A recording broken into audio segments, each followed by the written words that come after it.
হাসিনা আমলে সশস্ত্র বাহিনীর যারা চাকরি হারিয়েছেন তাদের চাকরি ফেরত সহ ৩ দফা দাবিতে জাহাঙ্গীর গেটে সড়ক অবরোধ করা হয়েছে।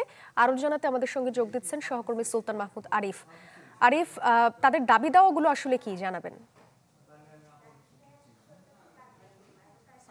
বিগত ১৫ বছরে অর্থাৎ হাসিনার আমলে যেমনটি বলছিলেন সেই আমলটিতে সশস্ত্র বাহিনীর যারা চাকরি হারিয়েছেন বিভিন্ন কারণে, অর্থাৎ কেউ হারিয়েছেন রাজনৈতিক, তাদের পরিবারের কেউ রাজনীতির সাথে সংশ্লিষ্ট আছেন এমন কারণে, কিংবা কেউ আরও বিভিন্ন কারণে বিভিন্ন অজুহাতে যারা চাকরি হারিয়েছেন মূলত তারাই আজকে এখানে একত্রিত হয়েছেন।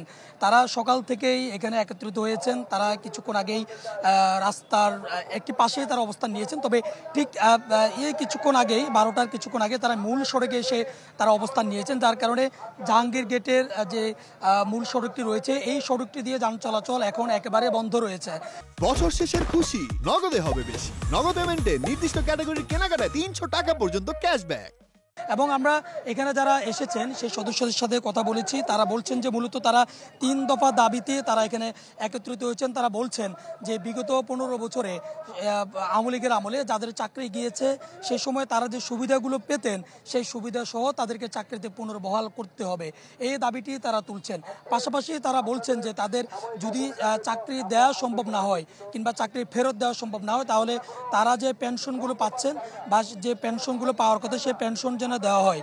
এবং ৩ নম্বরে তারা বলছেন যে আইন কাঠামো ও একতরফা বিচার ব্যবস্থা প্রয়োগে শত শত সশস্ত্র বাহিনীকে চাকরি থেকে অব্যাহত দেওয়া হচ্ছে, সেই আইনকে সংশোধন করতে হবে।